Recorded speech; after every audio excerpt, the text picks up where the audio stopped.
Hi, I'm Donna Jordan from Jordan Fabrics. Today we're going to be making a pattern called Las Cruces. This pattern is nice because it has lots of different size options. And today we're going to make the table runner size because sometimes you don't want to make a whole quilt. You just want to make something smaller. We need a jelly roll for this pattern. And we need one that has duplicates. That's fairly common in jelly rolls. And this nice Christmas one, this has duplicates, so this will be perfect. For the table runner size that I'm making, I need 8 duplicates, 8 prints that have 2 strips. So some of mine in here have duplicates. Here's one. So we'll use this one. So I'm going to go ahead and select the 8 that will work. Once you have your 8 pairs of fabric there, you need to pair them up with another print. So I know that's a little repetitive here, but I've taken the black with the green and the red with a poinsettia print. So I've just picked these so that we've got a little bit of contrast between the 2 different prints. So we'll take our first set here. We're going to take one green and one black, and we are going to make a strip unit. So we're just going to put these right on top of themselves here, line them up, and use a 1/4 inch seam.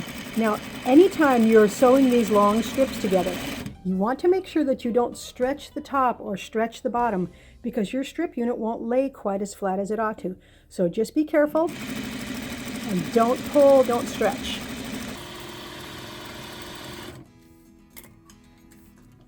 Once you're done, pull your strip unit back, open it up, and let's finger press the seam allowance to the right or towards the green print.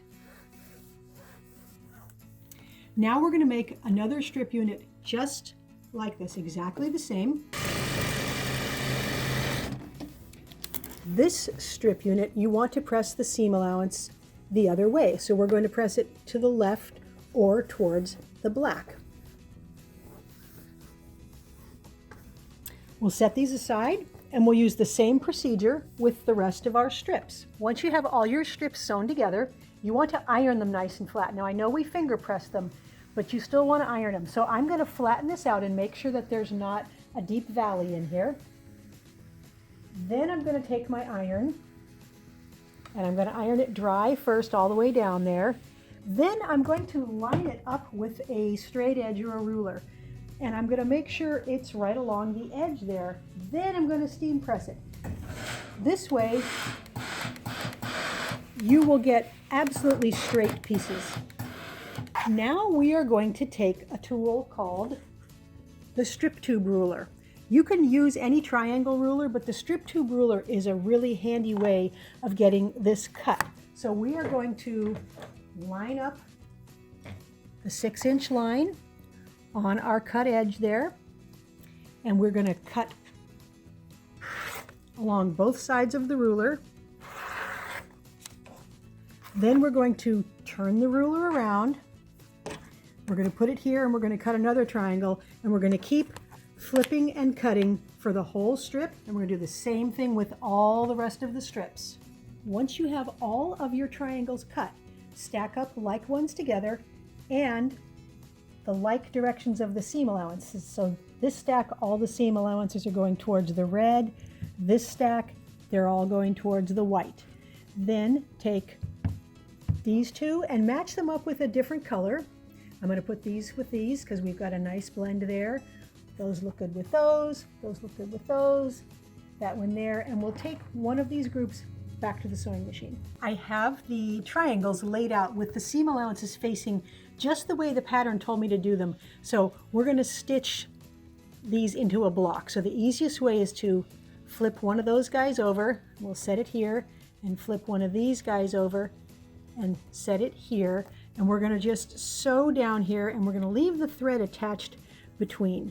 So the nice thing is these seam allowances, they nest, and it's really easy to get them to line up perfect. Now you want to open this up, and we're going to finger press this seam to the right. Now don't stretch it, just kind of smash it, because this is a bias seam and it will stretch and distort. So just smash it a little bit. Now open this one up and press the seam in the opposite direction. Now we can line everything up, and again, the seams are all the seam allowances are all going to be going in opposite directions the whole way down, making it really easy to match those intersections. Once you have the blocks stitched, ironed, and the dog ears trimmed off, we're ready to lay these out.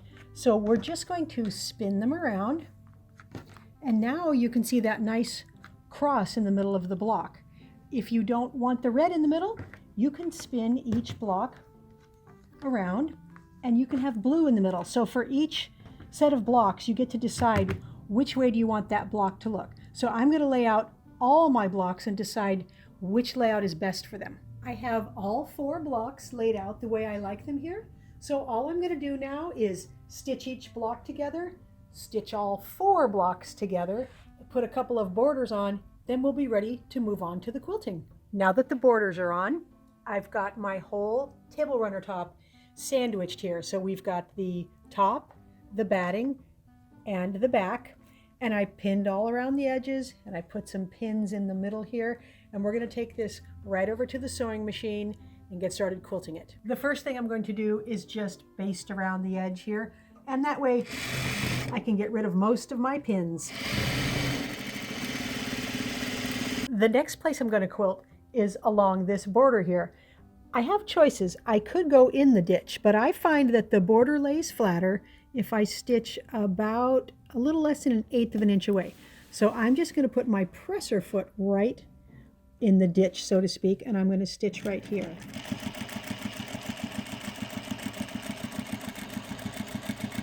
The next line of quilting is going to be in the ditch. So that just means right where your seam is, that's where you're stitching. Now, you can always feel which way your seam allowances are facing by putting your finger on there.